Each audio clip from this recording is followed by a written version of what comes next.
My name is Gloria Mutyaba, and my organization is Freedom and Roam Uganda, the first LGBT organization actually in Uganda, but right from the start our focus was on LBQ women, and we are normally known as Farug. This organization was started by 3 lesbians. One of them is Kasha Jacqueline Navagesera. The other 2 are private people, so they choose not to want their names to be mentioned in the media. But the reason they started the organization is because there was a lot of harassment that was happening of LGBT people. And Kasha Jacqueline, who was the lead right from the start, had a family that was accepting. So she had a lot of support, and her mom was someone who was a scholar, who had gone to school and understood a lot. So her mom played a very vital role in advising and starting. The irony is the organization started in Kasha's mom's home. So lesbians began the movement in Uganda? Yes, they did. The criminalization in the penal code talks about marriage mostly, so it's illegal for same-sex to marry.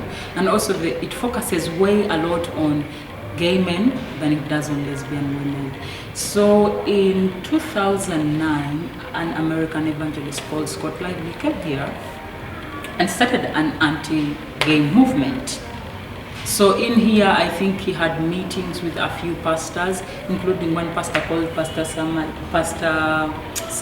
Martin Sempa, who owned a church then called Makerere, I think, Gospel Center or Community Church. It was within one of the biggest universities here called Makerere University. So the church was sitting within one of the faculties of the university. So they started this anti-gay movement where they first went into churches preaching hate against LGBT persons. Before then, there was hate, but there wasn't a real solid religious propaganda. So they started that movement. And I remember I was at campus then, I was a first year, and I was praying in the church of Pastor Sempa, who was one of the people that were used to start the AHA. And so he stands in church one Sunday and says, we have to have a crusade. So a crusade is usually a gathering of so many Christians that is outside the designated church premises, where they come and just pray about something that they think they need to pray about. So he said, we are going to have a huge crusade that is aimed at fighting homosexuality in Uganda. And they hired out the Kololo Independence Ground, a very monumental ground. It's one of the biggest grounds which is used for like army training in the country. So they hired it, meaning government was now part of it, because that is usually leased by the government, because it's an army thing, and army is run by government. And they got, I don't know how many people, but it was, I would think it was like 10,000 young and old people on that crusade. And in there was just a lot of hate speech. And this pastor Sempa took the lead from the American evangelist, but he was part of that crusade. And during that crusade, they were just talking about how homosexuality is infiltrating the nation, and how white people have brought homosexuality here, and how they are paying Ugandans to become homosexual. So it's like a recruitment kind of thing, and how they need to fight it. And he actually even had the audacity to showcase a video, which is pornography in this country, surprisingly, like a video showing how homosexuality happen and how it's illegal. So for him, his priority at that time was gay men and how they have sex. So how he managed to demonize it is anal sex causes rupture to the internal organs and causes them to ooze out or bleed out. So these boys are gonna die. And religion, like growing up in this country, religion and culture play a very vital role in how policy, in how mannerisms in this country are shaped. So being a religious leader, he's a key stakeholder in this country, and having showcased that video and showed that homosexuality would cause people to have like damaged organs. It caused a lot of attention to parents and even to young people, because there are so many university people. So then the movement started, and they began going to TV stations. A big social media movement was started. Then so they came up with a bill, the anti-homosexuality bill, but then they needed to find out how to get about it through parliament. So they reached out, I think, to one of the MPs, who was David Bahati, a born-again Christian too. So I think they opted for a member of parliament who belongs to their religious denominations, and they submitted it to him. So he submitted it to the House of the Parliament as a private member's bill. And so that happened at a time when we were going for elections, because I think our last elections were, I'm thinking 2016, I don't remember well, but 2016. So they needed something, a distraction, and something that members of parliament would use as leverage to campaign for elections, because they know we Africans attach a lot to religion and culture. So they were like, this is against their culture, this is against our religion. So they took it on. So what was surprising is, so gay men was the main focus of the law, but also the fact that he demonized anal sex. He made it look like every LGBT person is having anal sex, and the result of this is going to rupture their organs. But also how, because then by the time it passed, we were already organizing. Farug started in 2003. So already the organization was existing, and there was a lot of organizing that was happening already. His priority was gay men, but now how information gets distorted as it's going on affects people. So now us in our constituency, our area where our organization is, masculine presenting women, butch, dyke lesbians face the most stigma and discrimination and violence, because now the world was seeing them as men. Yeah, so the target was on them. So also some other agenda he stipulated was that, so organizations, because he knew we were existing, so he said organizations that existed, we shoot pornography, gay pornography, and sell it to white people. What?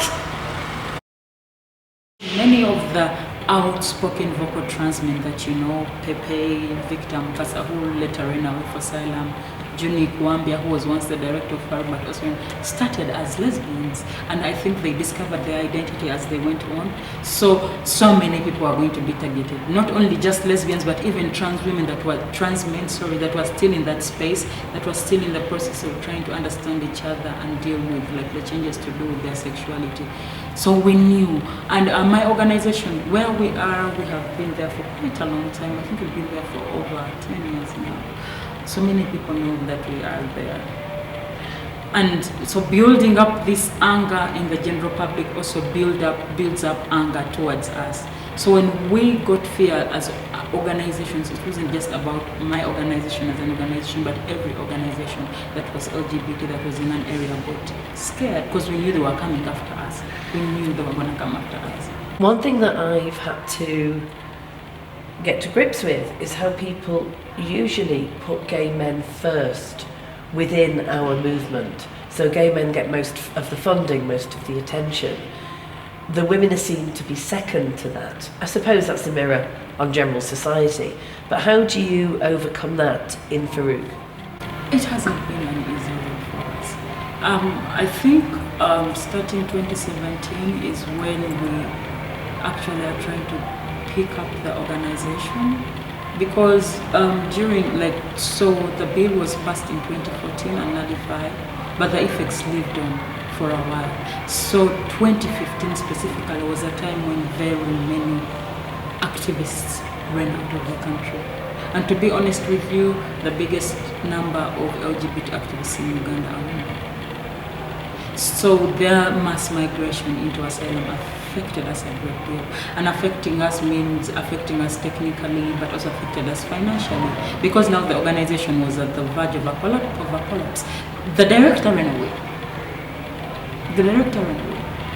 And during that time we struggled a lot. 2016 was a time when our organization operated without money. I joined this organization in 2015, and during that time, I remember us having an extraordinary meeting, and the current director now, who was the finance at that time, stood up and said, "This is our child. If we do not stand, this organization is going to fall. But I need you people to understand that we started this movement. So us falling as an organization is going to affect this entire movement. And when I talk about the movement, it's not just about me, it's about you people. This is all us, it's not just us the activists. It is every day, it is the fact that you can still move on the street. It's the fact that you can still access medical care. It's the fact that we can still represent you in court when people are being like terrible to you. And so there was people who were like, we can't handle this, the pressure is too much, we cannot deal with it. And I remember her standing up.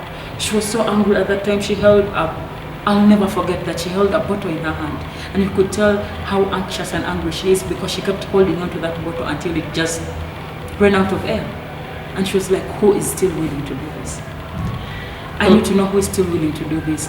And a few of us volunteered, but that meant us fighting for the organizations to stay running without a salary, and you know, for some people it was passion, but for other people it was work. And it was a very hard process for us to get there, to get to where we are now. Things are a little bit better, they're not perfect, but we see like a light at the end of the tunnel. 2016 we had only one supporter, and that supporter was paying our rent for the organization to be able to sustain itself. And things like water, power, it was members who are fundraising money within themselves. Us, the staff at that time, we didn't have salaries, for instance, and we were working at the same time when like our landlords are at our doors. You know, our parents, like the things we need to take care of, we needed to, but we didn't have money at that time. Some people even gave up and left, but we knew there are people who needed to take the stand to make sure that LBQ organizing still maintains itself in this country. Because we started the movement, gay men broke off grew from the work we had done, and so many gay organizations exist in this country. LBQ organizations are scarce. We are very few. We started the movement, but I think we are like 5 solid LBQ organizations, and even those that are solid at LBT, so trans men take the lead. We are solely the only exclusive LBQ organization. So we need to stand and give the other people the strength to keep standing, because so many of them are looking up to us. Yesterday I came to Farug and had the privilege to meet, I think it was about 30. No, there were about 50. 50 in the end, wow. Okay, so I know it was absolutely crammed with women who were lesbians or bisexual or took the definition of queer. Either way, they love women. And they were an amazing group. You have these gatherings every Friday, don't you? No, we do have them every last Friday of the month. And also, like, it just breaks my heart that even a space like that, you struggle to get finances for it to happen. Like, we've had meetings with partners and funding partners, and we're telling them we need a social Friday, and they're like, what is the essence of a social Friday? We're like, we just need this safe space where LBQ women can come and just meet each other and just feel safe in a space and just like share information and knowledge with each other. And we still struggle to get money for it. Actually, to be honest with you, I would think 90% of our social Fridays are funded by members.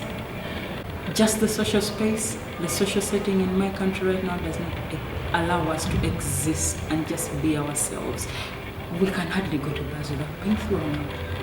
We can hardly go for a meal without getting like disapproving glances and insults. So the only space that LBQ women have to be themselves is in those office premises. I wish people understood that. That for us just to sit down and as a group and just be together means a lot for so many people, a lot. We shared something yesterday and I was so surprised because it's the first time we had a conversation about coming out stories. We have never. They were great stories. They were, and I was also shocked by some of my members because there are so many, so it's so hard for you to have conversations with every one of them. So some of their stories were just so amazing for me to listen to. I'm like, we should have talked about this, and we never did. I have never had anyone tell me about their coming out story in front of everyone. So it was very amazing for me to hear that. But I received conversation like calls after them.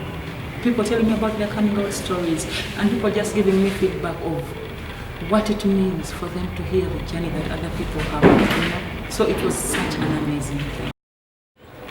So I want everyone who is watching this video to know that we need support. And support for us is not just even about money, but we just need love, because the struggle gets harder sometimes, and we feel like giving up. So knowing that there are people that are holding our hands and showing us love and solidarity to us means a lot to us. So it's gonna get harder because we are going towards elections in 2021. So we want you to stand with us.